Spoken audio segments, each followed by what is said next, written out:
So you're after a neo-vintage Rolex, but you're not sure if your budget will definitely stretch to what you want. So we've put 3 what we class as neo-vintage Rolexes out here in front of us, ranging from the 80s to the 90s to the 2000s, all at slightly different budgets. And we'll let you decide whether one of them's right for you. Right, yeah. So Sam's actually got his phone out for this because we over 3,000 watches a year or so, we can't remember the pricing of every single watch And the age of ages, every single yep, one. no. So let's start with what we've got here. Right. So this is a 1988 Rolex Explorer 2. It's a 16550. This does not have the original papers to it. Yep. However, obviously it's had all its checks. You know, we've sent it to the watchmakers. It comes with a 2-year warranty, which will cover anything mechanical on the watch. We have this up for just over £8,000. It's £8,350. Now at this age, papers don't matter quite as much as they would if the watch was 20 years newer, let's say. Yep. But if it was to have its papers, how much more expensive would It's it about likely be? £1,000–1,500 more. Fine. So it's not the end of the world. No, it's not. And again, it always comes down to what you're planning on doing with the watch. If it is something that you're later going to trade on or potentially sell, papers obviously makes things a lot easier to sell things or trade things in. If you're going to keep it, pass it to a relative of some sort, if they're lucky enough to have it. I would say papers has never been a massive thing as long as you've got someone backing you and backing the watch and guaranteeing the watch to make sure everything is legit, original. Buy the dealer, buy the seller, don't buy the watch. Exactly that. That applies Exactly to everything with us. When we're buying watches, we're buying the person selling the watch. We're not buying the watch itself. So same should always apply to you. If you're looking for something and you're not entirely sure, walk away. But you know, it's all about who you're buying it from. Correct. I love these. I particularly love these. I've always felt they're kind of, if you know watches. Yeah. They are not the kind of run-of-the-mill Submariner from that generation or GMT. They've always been that little bit cheaper. They are getting way more collectible. They sell very, very easily these days, especially the slightly newer 16570 references. This is the earlier 16550. But they're all really, really lovely. Yeah, I think also the difference between the new and the old as well, the new one being a 42mm, it is a lot bigger. Oh, yeah. It's much bigger on the wrist, so A lot of people prefer these 40mm. they do, but pre-maxi case as well, so it's a much nicer fit. It's much thinner as well than the new ones. What have we got here? So this is an Oyster Petrol date. It's from 1966. It's a 15210. This one does have a full set box papers as well. We have this up for £4,650, so under the £5,000 price point for a Rolex. You don't really get much under £5,000 for a Rolex. Not anymore. I think again, if you It's got box and papers, did you say? yes, Wow, and that's unusual in itself for a watch at this age. exactly. Usually they don't.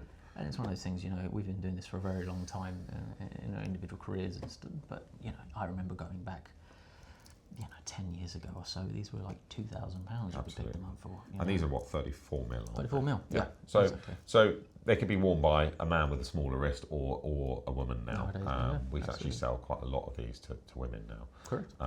Especially as the women's kind of... Well, fashion changes, doesn't it? Yeah, but also women are starting to collect watches now, whereas it just wasn't a thing 15, 20 years ago. So that's where these are starting to do really, really well. And also, I like that they've got detail to the bezel as well. Yeah.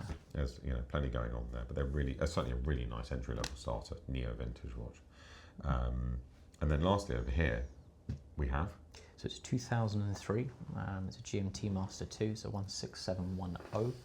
It doesn't have a box, but it does have the papers with it.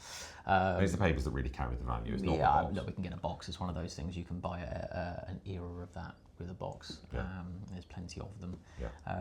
Again, all of the watches we sell come with a 2-year warranty if they're not within standard manufacturer warranty. Yeah, but this is really, really immaculate. Firstly, the lugs are super, super sharp. The Rolex logo on the clasp is really pronounced. It's not polished down.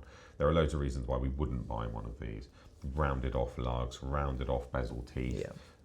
You can tell when these watches have been heavily over polished, especially on the side of the case. The spring bars start to poke through when they've really been polished down. So you can see this is a really nice original example. Even the teeth on the case back are still really, really sharp. So we're really only buying the best of the best when it comes to this stuff, because it's really easy to make a mistake, and lots of people do. So if you are going to buy a neo-vintage Rolex, spend that little bit more, buy it from someone who knows what they're doing. try and avoid buying it from someone on Facebook Marketplace just because it looks really cheap, or someone on eBay.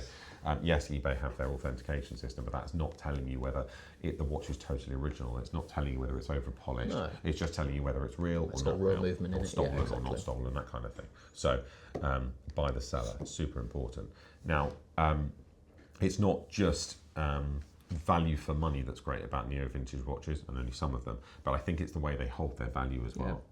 They're not as susceptible to fluctuations No. in value like modern watches are. They're not susceptible to waiting lists. No, and then because again they don't make them anymore. I know they make variations of them, do a lot of these, but because this is no longer a model, they have their own kind of thing. And again, you go back from 10 years ago when you look at the GMTs, especially, again they used to be £3,000. I remember selling them for. The market But does if change. you look at the last 15 years or since we've been selling watches, they've not shot up in value, No. these vintage GMTs. They have just crept up. Yeah. Gradually, 5-10% a year, something like that. Kind of roughly in line with inflation, maybe 10% a year.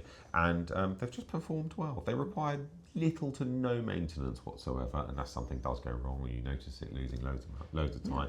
You can beat them up a bit. They just work really, really well. Yeah, and again, fashion changes. Nowadays, a lot of the modern watches are all big, they're very chunky, they're very whereas the older ones, they have a much thinner case. It's a pre-maxi case, and I also like you can put any strap you want. you with can. these. A lot of people put leathers on them or NATO straps on them as I well. like them on suede a lot, and it really brings them to life. But anyway, we'll stop rabbiting on. But if you are looking for a neo-vintage Rolex, I mean, there are loads you can choose from Submariners to GMTs to Air Kings to Oyster Perpetuals, older Cellinis.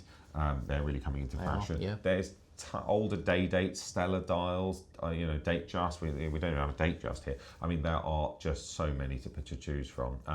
We'll only ever have a few or a selection in stock, but if there's something you're specifically looking for, you can't find it, we are very happy to help you find it, and we will find a really good example for you. So thank you very much for watching. Please DM us if there's anything you want from us. Otherwise, we'll see you soon.